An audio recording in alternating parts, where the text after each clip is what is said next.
10h-13h, les débats de l'été, Noémie Aliwa. On voulait vous parler de ce matin d'une exaspération qui monte dans de nombreuses campagnes françaises, à savoir ces éoliennes de plus en plus hautes. Aujourd'hui, les nouvelles machines dépassent régulièrement les 200 mètres, parfois jusqu'à 230 mètres de haut. Il y a 20 ans, elles faisaient environ 100 mètres. Le problème, c'est que la règle n'a pas bougé. On peut toujours les installer à seulement 500 mètres des maisons. Cette semaine encore, le sujet est revenu en force avec ce qu'on appelle le repowering, c'est-à-dire ce déplacement des anciennes éoliennes, ce remplacement des anciennes éoliennes par des modèles beaucoup plus grands. La France s'apprête donc à voir fleurir des machines 2 fois plus hautes. Certains chantiers ont déjà commencé et dans la programmation énergétique de l'État, c'est même devenu une priorité pour doubler la production. Résultat, des riverains et des élus locaux dénoncent. Ils parlent de bruit, d'ombre, de paysages écrasés et d'un sentiment d'être dominé par ces géants. Alors la question est simple. Est-ce qu'on voit aujourd'hui dans certaines communes françaises se généraliser ce genre d'éoliennes? Est-ce que ça va se généraliser partout en France? On en parle aujourd'hui. Nous recevons Bruno Ladouze, président de la Fédération Vent de Colère. Bonjour Monsieur Ladouze. Et bonjour madame. Bonjour, merci. Donc président de la Fédération Vent de Colère qui réunit à peu près une association en particulier et sympathisants, donc notre fédération un peu partout en France métropolitaine. Merci d'être avec nous ce matin. Merci d'avoir accepté l'invitation de Sud Radio. On vous entend pas très bien. Si par tout hasard vous avez une fenêtre tout près de chez vous, tout près de là où vous êtes, pour qu'on puisse avoir un meilleur son, qu'on puisse mieux entendre vos analyses, votre témoignage, ce sera parfaitement bien pour les auditeurs et pour nous. Voilà. Alors pour commencer, oui, est-ce que on vous entend vraiment pas très bien, Monsieur Ladouze. Est-ce que vous avez peut-être un meilleur réseau là où vous êtes? Ce qui est vraiment intéressant, on aurait voulu votre témoignage pour essayer d'expliquer comment est-ce que la population vit à côté de ces éoliennes qui est beaucoup plus haute. Ces éoliennes qui sont beaucoup plus hautes et qui posent en fait de nouveaux problèmes aux riverains aujourd'hui. On sait qu'elles se développent, on sait qu'elles sont de plus en plus importantes, de plus en plus grandes et qu'elles causent surtout des torts, qu'elles causent des conséquences à ceux qui habitent à côté. Et la question qu'on voulait vous poser pour commencer cet entretien, c'est de savoir au fond qu'est-ce qui vous réunit. Vous avez précisé que vous étiez président de la Fédération de Vent de Colère, donc que vous portiez la voix d'un certain nombre de personnes qui vivaient les conséquences de tout ça. Eh bien oui, alors ce repowering dont vous parlez, c'est-à-dire le renouvellement des anciennes machines implantées il y a une quinzaine ou une vingtaine d'années, ces repowering, nous, les riverains, je dirais, les représentants des riverains, nous dirions oui si 2 conditions essentielles étaient remplies, sauf que le problème c'est qu'elles ne sont pas du tout remplies. La première condition, ce serait projet par projet d'avoir une absence réelle de toute nuisance nouvelle. Et ça, les nuisances nouvelles, cela se prouve par une évaluation environnementale et ça se discute à l'occasion d'une enquête publique. Or, avec ces machines gigantesques nouvelles que vous avez évoquées, qui peuvent aller jusqu'à 246 mètres, j'ai un projet actuellement dans le Jura à 246 mètres de haut. C'est absolument monstrueux quand on y réfléchit. Eh bien, il y a beaucoup d'impacts, notamment sur le plan visuel, c'est assez évident, pour les paysages, pour le patrimoine, pour les riverains, bien entendu, à cause de cette question de la distance sur laquelle nous reviendrons peut-être. C'est également vrai sur le plan acoustique, notamment parce que, contrairement à ce que prétendent les opérateurs et le ministère, les nouvelles éoliennes ne sont pas moins bruyantes. En fait, notamment en basse fréquence et en modulation d'amplitude, alors c'est un peu technique ce que je vous explique là, mais en gros, le diamètre des rotors est tel que forcément le bruit ambiant augmente. C'est également vrai au niveau des dangers pour les espèces volantes, les chiroptères, les chauves-souris, il y a un certain nombre d'oiseaux qui volent à haute altitude. Parce que justement il y a cette question du diamètre rotor et également de ce qu'on appelle la garde au sol qui est souvent très très faible et donc au bout du compte cela crée beaucoup de nuisances, sans oublier les dangers pour la sécurité aérienne, civile et militaire, les deux, de telle sorte que pour nous, c'est clair, les seuls repowering acceptables seraient des repowering à hauteur comparable, je dirais à 10% près, si vous voulez. Sauf quand le parc, bien entendu, initial, s'est avéré ne pas avoir été un bon choix, notamment sur le plan environnemental, le paysager, ou encore pour les espèces volantes. Donc cette première condition, malheureusement, que nous évoquons là, elle n'est pas remplie. Et la deuxième condition, c'est encore plus grave, parce que si on fait du repowering, pour nous, alors il faudrait arrêter d'accorder de nouveaux parcs éoliens. Vous l'avez dit, le décret PPE prétend privilégier, donner une priorité au repowering, mais en fait, quand on regarde de très près, la filière et le ministère, ils veulent les deux. Ils veulent à la fois les repowering et ils veulent à la fois continuer de déposer partout en France, et ça on voit fleurir des mesures partout en France, de nouveaux parcs éoliens. Donc ce n'est pas du tout cohérent, et c'est d'autant moins cohérent, voyez-vous, que en fait, les objectifs chiffrés pour l'éolien terrestre qui ont été fixés pour 2035 par le décret PPE, eh bien, ils sont déjà dépassés avec 10 ans d'avance. Là où le décret PPE dit 40 gigawatts maximum en 2035, eh bien, en réalité, nous sommes déjà très près de 50 gigawatts, compte tenu de tout ce qui a déjà été accordé et de tout ce qui s'apprête à l'être, sans compter ce qui revient du Conseil d'État ou des cours d'appel administratives. Alors vous parliez... Dans ces conditions-là, oui. Vous le comprenez, pour nous, les repowering, c'est non. Parce que clairement, le ministère nous ment. On ment aux Français, on ment à la presse, on ment au Parlement, en lui laissant croire qu'on est très loin des 40 gigawatts alors qu'on y est déjà, voyez-vous.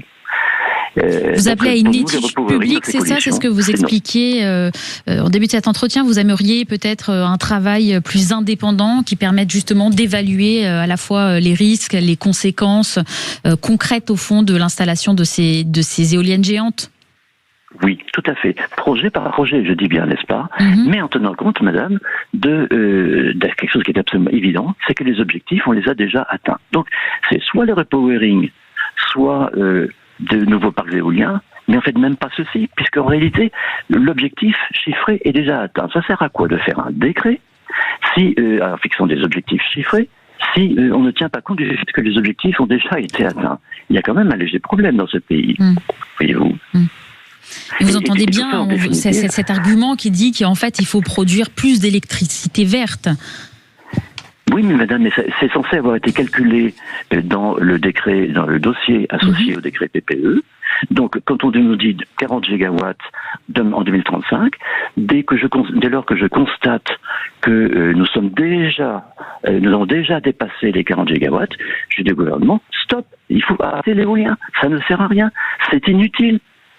Ou alors vous deviez en prévoir davantage, mais non, c'est absolument inutile de toute façon, puisque ça coûte extrêmement cher, parce que, en définitive, on ne peut pas alimenter un hôpital en électricité avec des éoliennes pour des raisons évidentes, puisque c'est pendant des semaines entières, c'est ce que nous vivons en ce moment, nous sommes sans vent, quasiment sans vent, donc c'est sans production.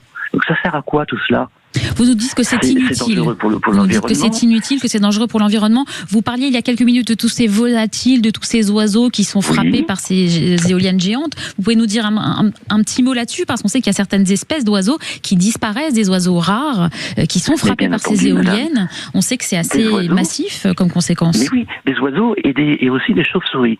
Si vous prenez par exemple une noctule commune, vous avez une société savante qui s'appelle la Société française pour l'étude et la protection des mammifères, puisque la chauve-souris, vous le savez, c'est un mammifère, qui a mis en évidence qu'on a perdu en 15 ans 83% des effectifs de noctule commune, et elle ajoute que l'éolien est la première cause de disparition de ce taxon. Donc vous voyez que l'ALPO dit la même chose sur un certain nombre d'espèces d'oiseaux, des rapaces, mais pas seulement des rapaces, également des oiseaux migrateurs qui ne sont jamais comptés dans les effectifs, dans ce qu'on appelle les inventaires lors des études d'impact. Et beaucoup de ces oiseaux volent à hauteur d'éoliennes, évidemment avec des éoliennes plus grandes et plus gigantesques. Forcément, ils vont être happés, ils vont être pris dans le tourbillon, ils vont être tués. Et très clairement, de nombreuses espèces sont victimes. Les statistiques données par la LPO sont extrêmement claires là-dessus. Sont victimes de l'éolien. D'accord. Donc, écoutez, c'est dit. Merci beaucoup. Merci beaucoup, Monsieur Ladoux. Je suis désolée, je suis obligée de vous couper. Merci d'avoir été avec nous ce matin sur Sud Radio. Merci pour votre éclairage. Mais évidemment, on a une pensée pour tous les riverains et les élus locaux qui se retrouvent aujourd'hui confrontés à ces projets d'éoliennes et qui cherchent à faire entendre leur voix. Restez avec nous sur Sud Radio. Dans un instant, on posera cette question. Doctolib a-t-il le droit d'utiliser nos données de santé pour développer des intelligences artificielles ? Nous serons en direct avec Laurent Alexandre, chirurgien, expert en nouvelles technologies. À tout de suite sur Sud Radio.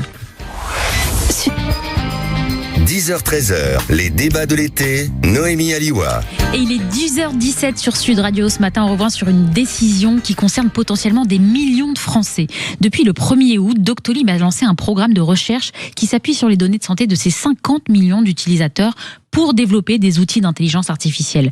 L'objectif affiché est d'améliorer les parcours de soins, anticiper certains risques, mieux orienter les patients, aider les médecins. Mais le dispositif suscite des critiques car les données sont utilisées par défaut. Pour refuser, il faut le demander explicitement.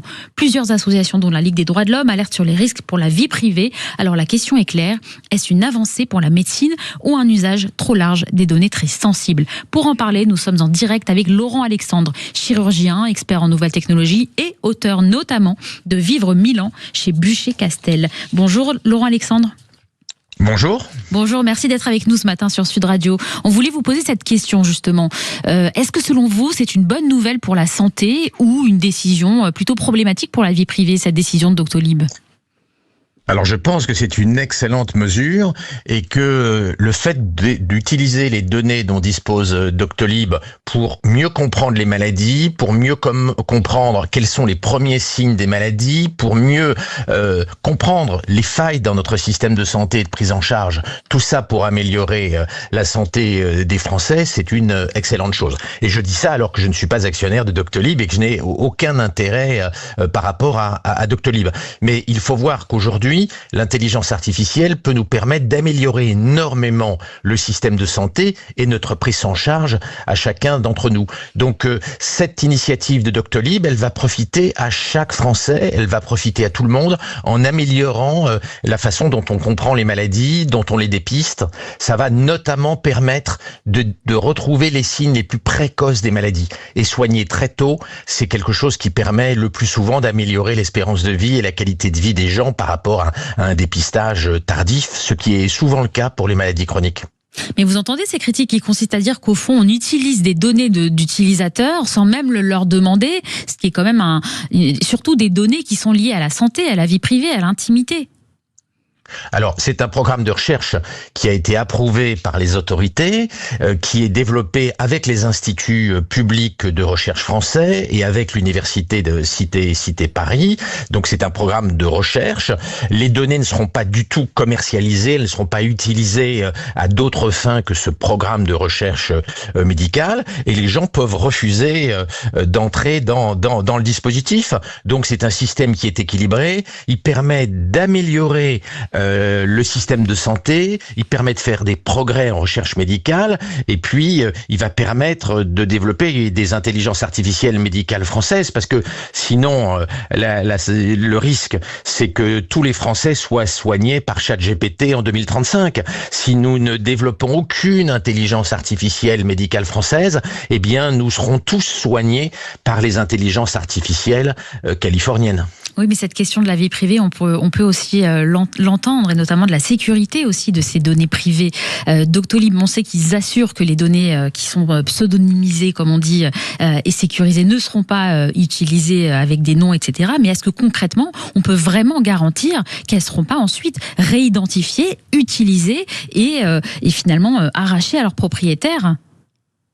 Alors, les données qui sont anonymisées, elles le sont de façon très sûre en matière de sécurité informatique. Et puis, l'expertise de Doctolib en informatique, elle est très forte, elle est très supérieure. Expertise de l'État, par ailleurs. Il y a souvent des problèmes de sécurité informatique dans l'État parce que l'État n'est pas très bon en cybersécurité. En revanche, un acteur comme Doctolib a montré qu'il avait des bonnes compétences en cybersécurité et que il est capable d'éviter des accidents justement de cybersécurité. Moi, j'ai plus confiance dans l'informatique de Doctolib que dans l'informatique. Ah, Laurent Alexandre, nous avons du mal à vous entendre ce matin. Est-ce que vous pouvez peut-être vous mettre tout proche d'une fenêtre ? Il y a un petit souci de réseau. Malheureusement, nous ne pouvons pas vous entendre aussi bien que nous aimerions. Laurent Alexandre, vous êtes là ? Allô. Ah voilà, parfait. Formidable. Oui, reprenons cette conversation. Je vous posais justement une question sur ces risques de fuite de données, parce que c'est une réalité, c'est une possibilité, quand bien même Doctolib est un site qui est particulièrement fort et qui sait très bien gérer la gestion de risques de la cybersécurité, comme vous nous en parlez, il y a malgré tout un risque que ces données soient voler, tout simplement, des données de santé dont on rappelle qu'elles sont à la fois intimes et du ressort de la vie privée. Oui, alors comme je vous le disais, ces données, elles sont anonymisées et elles vont faire l'objet d'une sécurité informatique forte. Personnellement, je ne suis pas inquiet sur ce versant-là. D'accord, vous n'êtes pas... Bon, il y a plusieurs associations qui alertent sur ces risques, mais... Non, mais les associations, elles alertent tout le temps. Pour se faire mousser, vous allez toujours trouver des associations qui vont faire peur à la population. On est dans une économie médiatique de la peur. Vous avez en permanence des gens qui font peur à tout propos. Alors que là, nous sommes face à un programme de recherche qui va faire progresser la médecine au profit de tous les Français. Donc il ne faut pas cultiver cette peur en retardant la recherche médicale, à mon avis. Alors c'est ça la question. Si on essaie d'aller un peu plus profondément dans le sujet, c'est un sujet dont vous parlez régulièrement, mais quand même, l'intelligence artificielle dont vous nous disiez il y a quelques minutes, au fond, qu'elle pourrait être utilisée constamment demain pour régler la question des soins de santé. Est-ce qu'elle va vraiment améliorer les soins ou est-ce qu'il n'y a pas un risque quand même d'inégalité dans l'accès de ces soins ? L'intelligence artificielle, elle va être disponible pour tout le monde, hein, comme aujourd'hui tout le monde a accès à Claude ou à ChatGPT, les grands modèles d'intelligence artificielle. Donc on ne va pas vers une médecine à deux vitesses à cause de l'intelligence artificielle, on va vers une meilleure médecine pour tout le monde. Et nous allons de plus en plus être soignés avec l'aide de l'intelligence artificielle, puisque toutes les études montrent que l'intelligence artificielle est meilleure que les médecins pour faire des diagnostics, par exemple.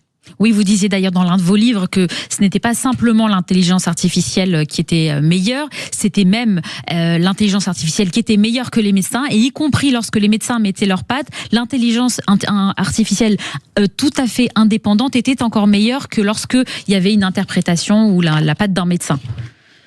Oui, alors ça c'est un gros problème qui montre qu'il faut réorganiser complètement les études médicales. C'est que dans beaucoup d'études, on se rend compte que ChatGPT plus un médecin, c'est moins bien que ChatGPT tout seul sans médecin. Ça montre bien qu'il faut réorganiser la façon dont on apprend la médecine et dont on l'exerce, parce qu'il n'est bien sûr pas acceptable médicalement et socialement que l'intelligence artificielle plus un médecin, ce soit moins bien que l'intelligence artificielle sans médecin. Ça prouve bien qu'il faut réorganiser complètement les études de médecine. Comment est-ce que vous voyez la médecine dans 10 ans ? Laurent Alexandre, vous êtes là ? Vous êtes toujours avec nous sur Sud Radio ? Oui. Oui, allô ? Comment est-ce que vous imaginez la médecine dans 10 ans ? C'est-à-dire, on sait qu'elle est déjà bouleversée à l'heure qu'il est par l'intelligence artificielle. On sait que il y a une remise en cause des modèles qui ont été les modèles ancestraux, c'est-à-dire une médecine par l'homme pour l'homme. Comment est-ce que vous imaginez la façon dont l'intelligence artificielle va modifier les règles du métier dans les 10 ans qui viennent ? On sait qu'il y a une accélération massive de l'utilisation de l'IA, mais comment est-ce que vous imaginez les choses, ne serait-ce que dans 10 ans ? L'intelligence artificielle va bouleverser la recherche médicale, elle va bouleverser la façon dont on exerce la médecine, dont on fait les diagnostics, mais c'est pas le cas uniquement en médecine qu'on a un bouleversement avec l'intelligence artificielle. Regardez ce qui se passe en mathématiques où ChatGPT a fait 10 découvertes mathématiques incroyables la semaine dernière. Toutes les activités vont être bouleversées, il faut réorganiser la façon dont on exerce la médecine. D'accord, écoutez, merci beaucoup Laurent Alexandre pour votre intervention ce matin sur Sud Radio. Je rappelle que vous êtes chirurgien, expert en nouvelles technologies et auteur de Vivre 1000 ans chez Bucher-Cassel. Merci d'avoir pris le temps de répondre à nos questions ce matin. Bonne journée à vous. On est bien sur Sud Radio, il est 10h26 et dans un instant, comme vous en avez l'habitude, vos grands débats de l'été, les chroniqueurs approchent, entrent et s'installent autour de la table. Ils se préparent à des débats enflammés. C'est à tout de suite sur Sud Radio.